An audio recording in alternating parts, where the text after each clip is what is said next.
Right.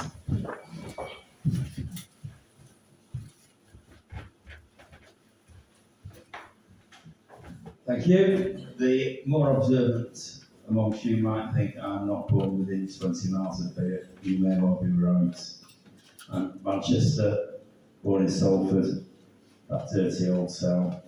Right, within mentioning trees earlier, I thought I'll change of plan so you don't think we're one trick pony. And this is about a tree in Hackney in London that they believed had been cut down and would not survive it. But you'll see what happened. The people peered and pointed politely, practically palpitating at the pathetically plucked and pruned palm. Pedestrians puzzled and perplexed at the pile of the plundered, parched and perished blooms, prone and prostrate on the pavements. Panic percolated and pandemonium proliferated. The palm was poorly, very poorly. The palm's protectors pondered its perdition. The prognosis was poor, post-mortem pending. No paracetamol potion, pill or panacea could prevent the pain. The public took pity, put pen to paper, prosecute the perpetrator, the protester's pint. Porridge, yes, prison, with no prospect of pardon or parole, is the preferred punishment. A period of penal pillory, penitence to be paid, possibly Barker's, Pentonville. Perhaps the plight of the palm's predicament was perilous, precariously placed on the precipice. The parish priest's pronouncement from the pulpit of the palm's paralysis and procrastinations appeared pessimistic. The parishioners proposed a prayer, a pledge, a promise. Perchance of pulse, post-mortem postponed. The palm's passport to purgatory has been promptly placed on pause permanently. The proclamation from the pews proved positive. A premonition of prudent patience predicted the prize palm's passage to paradise in perpetuity. Like a proud peacock parading and posing in all its pomp, the palm produced priceless, peerless, precious, pristine, perfect plumes. The protagonist's persistence and perseverance prevailed. The palm's preservation is now perennial. Privately and personally, a papal prayer for our pontiff the Pope put the palm on the path to prosper in peace. Praise be. Amen. And the moral? Don't piss off the whole parish palm. Thank you.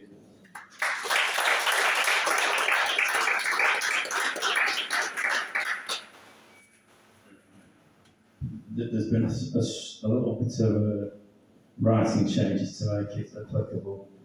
So, McDonald's drive-thrus, when they're busy, are terrible. And this is drive-through hell.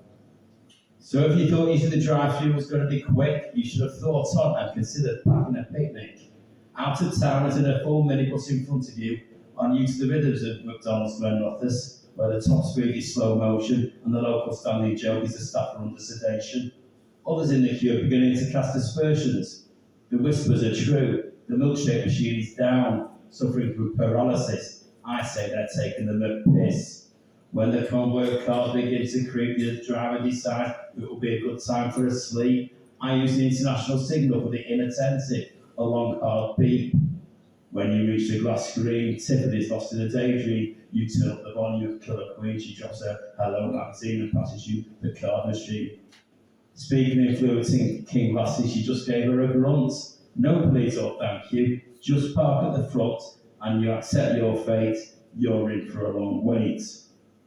In the car park, you watch others in the same situation, all looking like they're suffering the symptoms of premenstrual tension.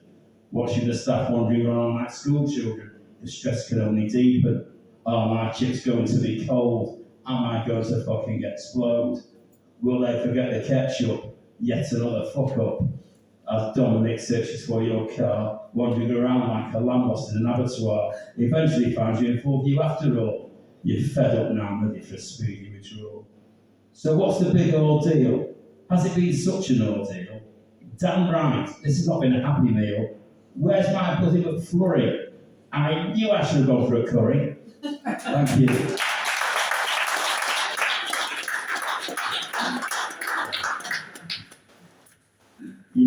Some may know, some may not, that Chanel have an international fashion show every year, and they choose very exotic places. But for some inexplicable reason, They chose the industrial quarter of Manchester last year. I mean, you couldn't, honestly, you couldn't write it, but I have to. But the crux of it is the person I know at the end of it, and that's the influence. Right, so it's when Chanel came to town. It is Manchester centric. So the open secret is out, and in town has arrived the biggest of hitters. Chanel are in Manchester, and the local diehards are asking if it's the newest Hult's best bitter. It's the international métier d'art, and to those who don't know, Manchester's usual idea of cultural is someone who talks all la-di-da and turn their noses up at beef paste in favour of foie gras. Taken over the northern quarter where in the distant industrial path, the area appeared in the dullest tones of sepia, though today is very different. Celebs abound. You may be unlucky enough to bump into David and Victoria. Historically known as Cottonopolis, now a trendy hangout with the acolytes of Oasis, greeting all their mates, you're right, Chris. And Satin Cafe, where if it's not raining, the clouds are invariably cannabis. Getting a coffee in an ecologically reusable cup, though it's more like because no one's asked to do the washing up. A roof has been erected over the full length of Thomas Street. The Chanel people have demanded that everyone has been upholding to be discreet. Nothing Parisian about this scene. There's 40 yards of municipal concrete, a surrealist version worthy of René Magritte. As the models stroll down the catwalk, turn and wave au revoir, just where 24 hours ago you could still get 20 B&H in the permanently open spa. However, 15 minutes later, it was all done and dusted. Goodbye, adieu.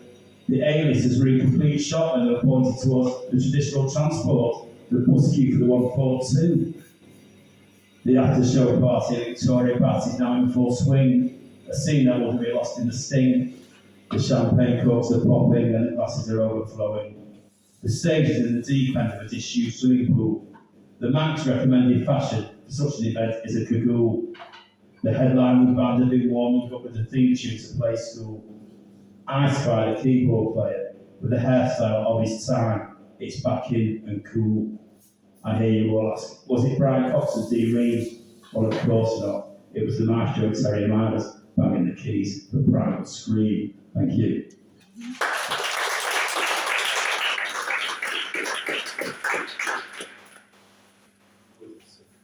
Well done. That's great. That's great. Got one more. Did I do three though? Yeah. Yeah. 1 minute 30. Right. Finally, this is what I always do because it always gets a bit of a chuckle. It's the one that's always got the most chuckle, so I'm going to do it. It's the football. If you think it's you, sorry. If you think you know something that this could be, just shush. So if you wear 2 or 3 lanyards, morning, noon, and shopping late at night, no one gives a fuck you ran half a marathon on the Isle of Wight, or you volunteer in the gift shop at the Museum of the Brake Lights. Chances are you are shallow and don't excite. You no doubt work for the county council and have all the charisma of Nigel Mansell. You complain about all the complainers in front of you in the queue, not realising they are all as tedious and odious as you. You holidayed in Peru. You moan continually about the view. Well, what did you expect that Machu Picchu? You invite yourself to a party, only to turn up with a half-drunk bottle of Chianti, and then continue to fill your face with all that expensive dolce. You are a persistent chronic farter. That makes you persona non grata. You live on your own and have no friends. Even your imaginary ones look down on you and condescend. The conversation is repetitive. You find your own company repulsive. You have all the personality of an olive. No bloody wonder you are so unresponsive. Sorry to be blunt, but all you do is grunt. You are backwards in all things up front. Some might accuse me of a witch hunt. I avoid using the obvious 4-letter word to make my point. This is not a story of folklore. Someone certainly was best to ignore. And the excitement builds when they are departing through the exit door. We are talking about someone to whom I have no rapport. But ever and ever, you will always be the football. Thank you.